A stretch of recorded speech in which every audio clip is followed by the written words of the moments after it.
Hello, welcome to helix. आज हम discuss करेंगे एशियन डेवलपमेंट बैंक या फिर शॉर्ट में इसको कहते हैं एडीबी। ये एक डेवलपमेंट बैंक है like world bank and IMF. तो अपने देशों को लोन देने के लिए एशिया ने एशियन पैसिफिक रीजन के लिए अलग से एक बैंक बनाया है जिसका नाम है एशियन डेवलपमेंट बैंक या फिर शॉर्ट में इसको कहते हैं अपन एडीबी। सो आइए डिस्कस करते हैं ADB. ADB is very important for banking exam and current affairs.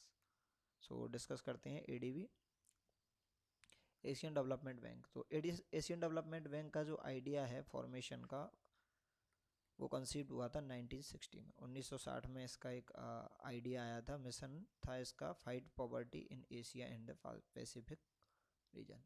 Asia और पैसिफिक रीजन में गरीबी को मिटाने के लिए एक आइडिया आया था एशियन डेवलपमेंट बैंक का, और ये आया था 1960 में।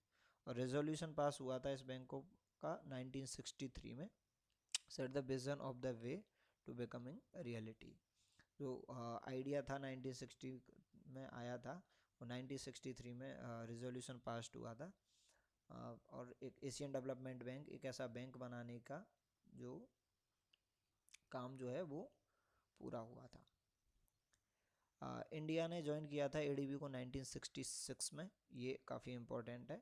इंडिया ने 1966 में एडीबी को ज्वाइन किया था। और एडीबी असिस्ट करती है अपने जो मेंबर कंट्रीज़ हैं उनको by providing loan, technical assistant, grants, equity investment to promote social and the economic development.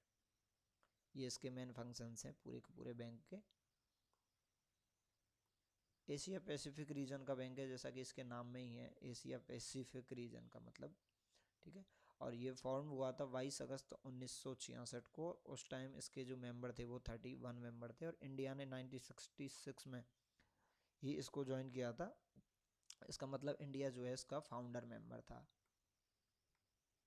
India इसका फाउंडर मेंबर था। हेडक्वार्टर है बैंक का मनीला, फिलीपींस में।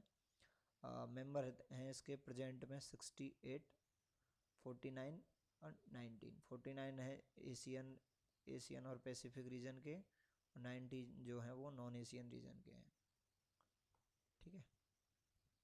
रिसेंट मेंबर है इसका एक न्यूजीलैंड के पास में एक छोटा सा आइलैंड कंट्री है साउथ पैसिफिक ओशियन में। 2019 में इसने उस बैंक को ज्वाइन किया है। न्यू की कैपिटल है अलोफी और करेंसी है न्यूजीलैंड डॉलर। ये इम्पोर्टेंट है क्योंकि ये लेटेस्ट मेंबर है बैंक का, इसलिए ये ज़्यादा इम्पोर्टेंट है। Major organ of the bank, किसी भी कंपनी की तरह एक तो इसमें बोर्ड ऑफ गवर्नर होगा, एक board of director and managers, और एक है प्रेसिडेंट जो कि ऑलवेज जापानी होगा। ये हमेशा याद रखने वाली बात है। प्रेसिडेंट इसका हमेशा जापानी होगा। और अभी जो इसके प्रेसिडेंट हैं वो हैं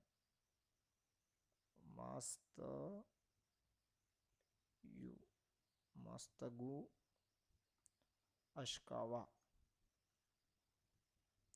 ये इसके प्रेसिडेंट हैं और इन्होंने ज्वाइन किया है 17 जनवरी 2020 को। इससे पहले जो प्रेसिडेंट थे वो 2013 से और 2020 तक रहे हैं, मतलब इनसे पहले तक। और 2013 में इन्होंने ज्वाइन किया था ताके ही के नकाओ। 2013 से ये प्रेसिडेंट रहे हैं। और अभी प्रेजेंट जो प्रेसिडेंट हैं वो हैं ये मास्तगु अक्षावा, ठीक है। ये एक दो बार आप नाम पढ़ेंगे तो फिर आप को याद हो जाएगा, थोड़ा सा डिफरेंट नहीं लगेगा। जापानी नाम है तो इसलिए थोड़ा सा डिफरेंट होता है। लोन जो है वो दो प्रकार के जो है लोन प्रोवाइड कराती है ये bank, hard loan and soft loan. Hard loan होता है इनका जो ओआरसी, ऑर्डिनरी कैपिटल जो रिसोर्सेज हैं, और एशियन डेवलपमेंट फंड से जो लोन प्रोवाइड होता है वो हार्ड लोन। और special fund resourcing, special fund से जो लोन होता है उसको बोलते हैं अपन सॉफ्ट लोन। स्पेशल फंड में इसमें क्या है कि इंक्लूडिंग 50% तो पेड होता है, 50% कॉलेबल एलिमेंट्स होता है। टॉप 5 शेयर होल्डर्स की बात करें बैंक में, सबसे ज़्यादा शेयर किसके हैं तो जापान के हैं 15.67%, यूएस के हैं 15.56%, चाइना के ये, और इंडिया जो है वो 4th नंबर पर है 6.35%। काफ़ी है इंडिया का हिस्सा है एडीबी में। और वोटिंग राइट्स की अगर मैं बात करूं, तो वोटिंग राइट का भी ऑर्डर सेम ही है। इंडिया 4th नंबर पर है, 5.30% जो है वोटिंग राइट है। इसमें क्वेश्चन इस तरीके से आ जाता है, सबसे ज़्यादा किसका है और सबसे ज़्यादा किसका है, यही आ सकता है, या फिर अगर अपन इंडिया का आ सकता है। तो ये दो चीज़ें जो हैं वो इम्पोर्टेंट है। एडीबी प्रोवाइडेड असिस्टेंस, एडीबी ने किस तरीके से काम किए हैं, उनकी एक वर्किंग हिस्ट्री है। ड्यूरिंग द 1960s, 1960 में एडीबी ने फोकस किया था अपना जो असिस्टेंट है वो food production and rural development पे। 1960 में जो पहला जो 1960 के दशक में food production and rural development, उसके बाद फर्स्ट ऑयल क्राइसिस आया था, ऑयल प्राइस शॉक जो था, उसमें एडीबी ने इंक्रीज़ किया था अपना सपोर्ट जो है वो एनर्जी प्रोजेक्ट में लगाया था। और 1974 में एडीबी ने लो इंटरेस्ट लोन जो है वो देना स्टार्ट किया था। लो इंटरेस्ट लोन देना स्टार्ट किया था एडीबी के पुअरेस्ट मेंबर के लिए, गरीब जो देश हैं एडीबी के, उनके लिए लोन देना स्टार्ट किया था। In the wake of the second oil crisis में एडीबी ने इंफ्रास्ट्रक्चर पर जोर दिया था। और इन 1982 में एडीबी ने फर्स्ट फील्ड ऑफिस खोला था। फर्स्ट फील्ड ऑफिस था वो था बांग्लादेश में, to bring is operation closer to the people in need, क्योंकि एक ही हेडक्वार्टर था तो उसके लिए फिर एक और हेडक्वार्टर खोला गया था बांग्लादेश में, फील्ड ऑफिस। और 1997 में फाइनेंशियल क्राइसिस जो आया था इंडिया में, उसमें एडीबी ने सपोर्ट प्रोवाइड किया था फाइनेंशियल सेक्टर्स के लिए and create social safety nets for the poor का जो कंट्रीज थे उनकी हेल्प की थी 1997 में फाइनेंशियल क्राइसिस जो आया था एशिया में। 2003 में सीवियर एक्यूट रेस्पिरेटरी सिंड्रोम, जिसको अपन जानते हैं सार्स के नाम से, सो ये एपिडेमिक थी, रीजन को हिट किया था।